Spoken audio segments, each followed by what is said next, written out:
Hello friends, कैसे हो आप सब। आई होप आप सब अच्छे होंगे और एग्ज़ाम की तैयारी कर रहे होंगे।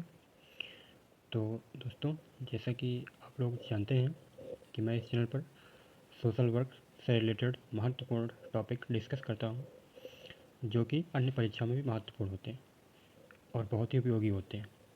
तो आज मैं उसी क्रम में एक महत्वपूर्ण टॉपिक पर डिस्कशन करने जा रहा हूँ, जो कि भारतीय संविधान से संबंधित है, और वो है प्रियम्बल।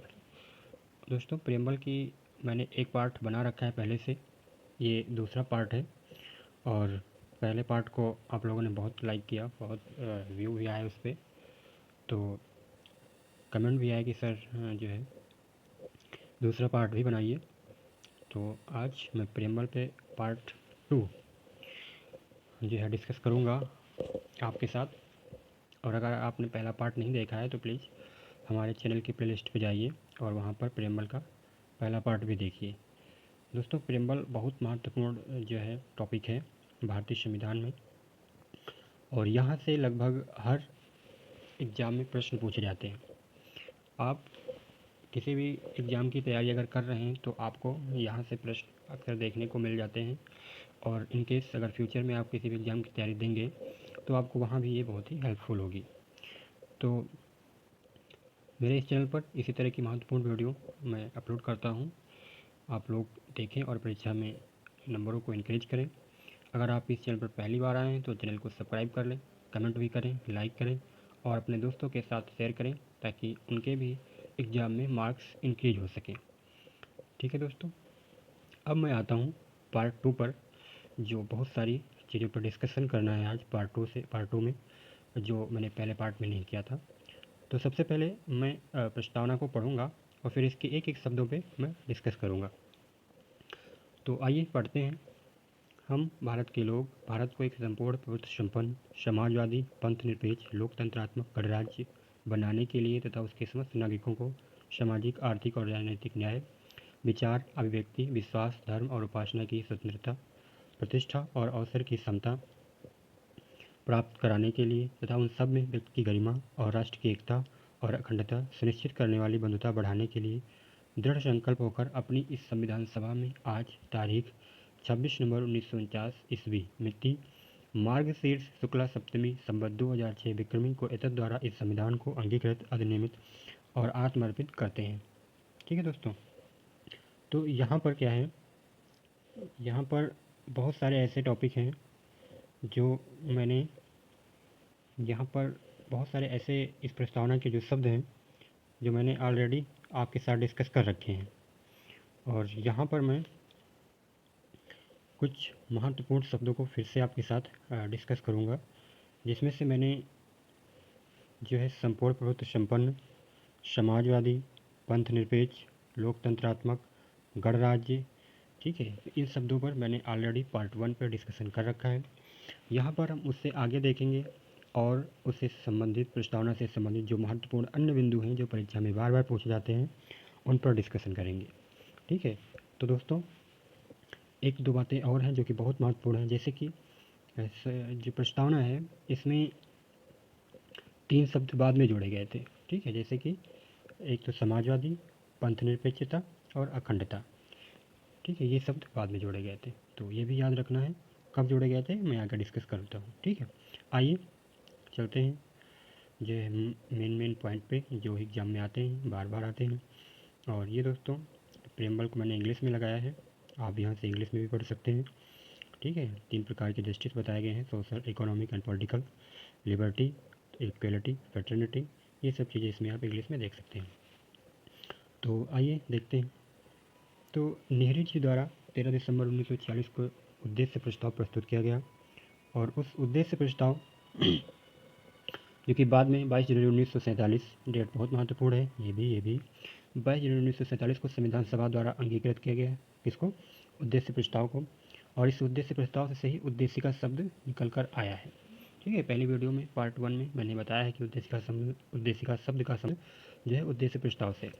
इसके बाद प्रस्तावना की प्रकृति वाद योग्य नहीं है।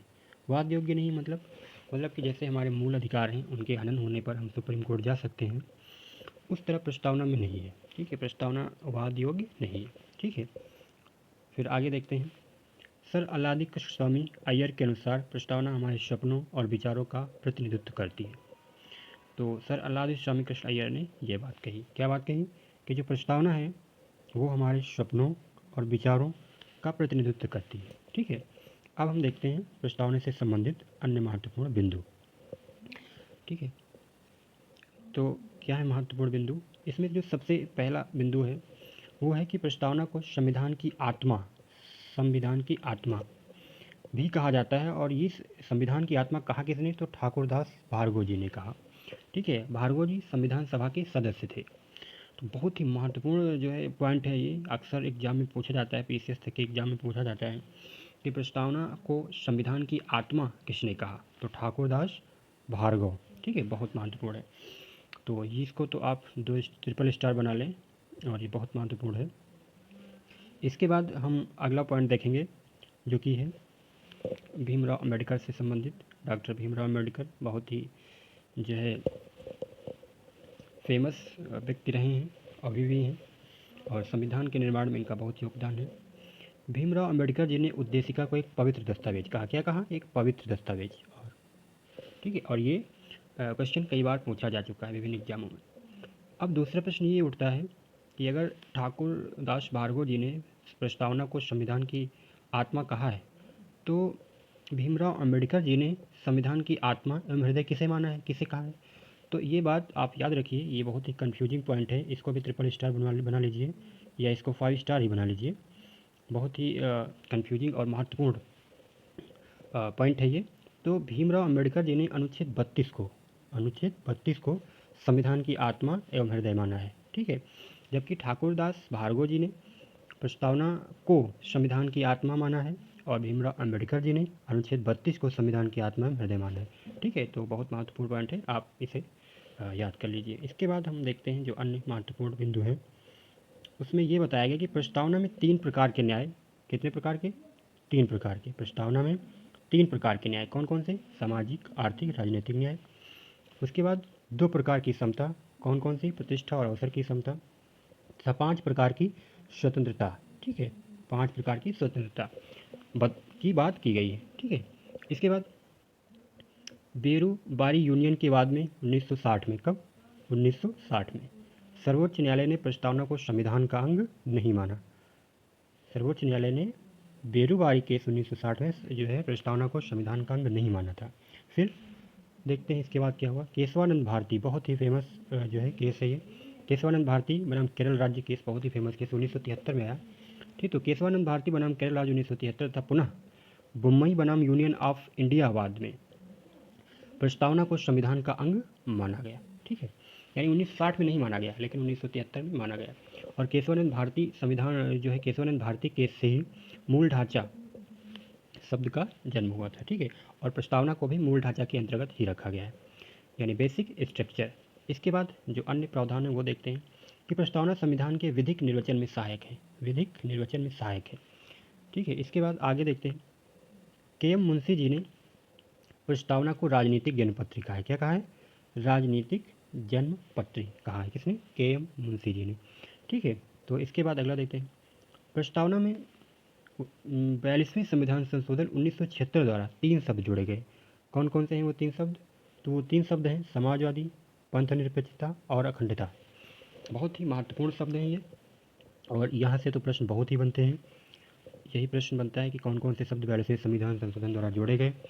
4 ऑप्शन होते हैं, उसमें 3 छांटने होते हैं। कभी कभी ये होता है कौन सा नहीं जोड़ा गया, तो उसमें भी बताना होता है। 3-4 ऑप्शन होते हैं, उसमें बताना होता है कि हाँ ये नहीं जोड़ा गया या ये जोड़ा गया। ये इस तरह के प्रश्न बनते हैं। रीजनिंग असेप्शन में भी इस तरह के प्रश्न बनते हैं। इसके बाद जो अगला पॉइंट है जो कि बहुत ही महत्वपूर्ण है कि प्रस्तावना में संविधान की प्रस्तावना में होता क्या है। तो प्रस्तावना में संविधान का दर्शन, संविधान का उद्देश्य, शासन का प्रकार, ठीक है, तथा अन्य महत्वपूर्ण जो है प्रावधानों का उल्लेख प्रस्तावना में होता है। ठीक है, तो आप जब प्रस्तावना पढ़ेंगे तो वहाँ से आपको बहुत सी चीज़ों का पता चल जाएगा, और प्रस्तावना में संविधान का दर्शन पाया जाता है। ठीक है, जो कि बहुत महत्वपूर्ण चीज़ है। इसके बाद हम आगे देखेंगे। प्रस्तावना को जो है प्रस्तावना को संविधान की भूमिका या परिचय पत्र भी कहा जाता है। बिल्कुल संविधान को जानने का सबसे सही स्रोत क्या है? आप प्रस्तावना को पढ़ लीजिए उस संविधान की। जिस भी संविधान को आप जानना चाहते हैं उसकी प्रस्तावना को पढ़ लीजिए, ठीक है। उस प्रस्तावना क्या होती है? एक संविधान के परिचय पत्र का काम करती है। इसके बाद प्रस्तावना में एक शब्द और आया है जो कि शब्द है बंधुत्व। बंधुत्व क्या है? तो बंधुत्व शब्द का अर्थ है भाईचारे की भावना, और भाईचारे की भावना देश की एकता और अखंडता, ठीक है, देश की एकता और अखंडता को बनाए रखने के लिए आवश्यक है। प्रस्तावना को संविधान के निर्माण में शामिल संविधान सभा के सदस्यों की विचारधारा को जानने में मदद करती है। यानी प्रस्तावना जो है वो संविधान के निर्माण में जितने भी लोग शामिल थे, ठीक है, संविधान सभा सदस्य विशेषकर, तो उन सभी सदस्यों की विचारधारा को जानने में मदद करती है। कौन? प्रस्तावना। ठीक है दोस्तों, तो ये आज तक अभी तक जो मैंने इसमें डिस्कस किया है, ये सारे के सारे जो टॉपिक है, जो पॉइंट मैंने इस पर डिस्कस किए हैं, चाहे वो बंधुत्व का अर्थ हो, ठीक है, या संविधान को की भूमिका परिचय पत्र भी कहा जाता है, ये पॉइंट हो, या जो भी महत्वपूर्ण पॉइंट, चाहे 42वां संविधान संशोधन हो, ठीक है, ये वाला, या फिर अन्य जो महत्वपूर्ण पॉइंट मैंने इसमें डिस्कशन किए हैं, ये वो पॉइंट हैं दोस्तों जो बहुत ही एग्जाम में पूछे जाते हैं। ठीक है, ये केशवानंद भारती बनाम केरल राज्य केस एग्जामों में तो फेमस जो है प्रश्न है, पसंदीदा प्रश्न है, एग्जाम में पूछा ही जाता है, तो आप इसे जो है याद रखें। इसके बाद कितने प्रकार के न्याय हैं, कितने प्रकार की समता है, ठीक है, ये सब चीज़ें याद रखें। जैसे कि एक बार प्रश्न बना था यूपीपीसीएस में कि प्रस्तावना में कितने प्रकार के न्याय की बात की गई है, उसमें 4 ऑप्शन थे, सामाजिक, आर्थिक, राजनीतिक और धार्मिक। ठीक है, तो आप देखेंगे कि जो प्रस्तावना है उसमें धार्मिक शब्द का कोई प्रयोग नहीं है, तो वहाँ पर धार्मिक ऑप्शन गलत था। इसी तरह प्रस्तावना से रिलेटेड बहुत सारे प्रश्न बनते हैं। अनुच्छेद 32 से संबंधित बहुत सारे प्रश्न बनते हैं कि अनुच्छेद 32 को किसने संविधान की आत्मा में हृदय माना है? भीमराव अम्बेडकर जी ने माना है। ठीक है, उद्देशिका को संविधान की आत्मा किसने माना है? ठाकुरदास भार्गव जी ने माना है। तो इस तरह बहुत सारा जो है महत्वपूर्ण कंटेंट मैंने आज के आपके साथ डिस्कस किया, और बहुत सारे शब्दों का अर्थ मैंने आज इसमें बताया। बहुत सारे महत्वपूर्ण टॉपिक जो इसमें शामिल होने चाहिए थे, जो महत्वपूर्ण बिंदु शामिल होने चाहिए, लगभग मैंने पूरी कोशिश की है कि आप तक हर बात, वो महत्वपूर्ण बात जो ज़रूरी है एग्ज़ाम के लिए पहुँचे। और ये इंग्लिश में मैंने लगा दिया है और ये हिंदी में है, आप दोनों में पढ़ सकते हैं। और ये जो शब्द हैं जैसे कि संपूर्ण प्रभुत्व संपन्न, समाजवादी, पंथ निरपेक्ष, लोकतंत्रात्मक, तो जैसा कि मैंने बताया इस तरह के शब्दों को डिस्कशन मैंने पहले पार्ट में कर रखा है, जो मैंने पहला पार्ट बनाया है। तो अगर आप इस चैनल पहली बार आए हैं तो आप फर्स्ट पार्ट भी देखिए और उद्देशिका को आप पूरी तरह से जो है कंप्लीट मानिए। फिर भी बाय द वे कुछ छूट गया हो तो आप कमेंट करिए, और कमेंट के माध्यम से हम आपको बताएंगे और जो है आपके डाउट क्लियर करेंगे। तो दोस्तों आज जो है अभी के लिए इस वीडियो में इतना ही। मिलेंगे हम आपसे अगले टॉपिक पर, अपने नेक्स्ट टॉपिक पर, इसी तरह के बेहतरीन टॉपिक पर। तब तक के लिए आप हमारे चैनल पर बने रहिए। अगर आप पहली बार आए हैं तो सब्सक्राइब भी कर लीजिए, लाइक भी करें और कमेंट भी करें ये वीडियो आपको कैसी लगी। ठीक है, कोई भी डाउट हो आप कमेंट कर सकते हैं। मेरा नंबर भी मैंने जो है उसमें दे रखा है, आप भी वहाँ से नंबर मुझसे कॉन्टेक्ट भी कर सकते हैं। तो आज के लिए इस वीडियो में इतना ही। आप अपना ख्याल रखिए, स्वस्थ रहिए, मस्त रहिए और तनाव मुक्त रहिए। और विशेष बात यह है कि आप अपना ख्याल रखें, क्योंकि आपका ख्याल आपसे बेहतर कोई नहीं रख सकता है। ठीक है दोस्तों, तो आज के लिए इस वीडियो में इतना ही। तब तक के लिए bye. Thank you for watching the video. Thank you so much.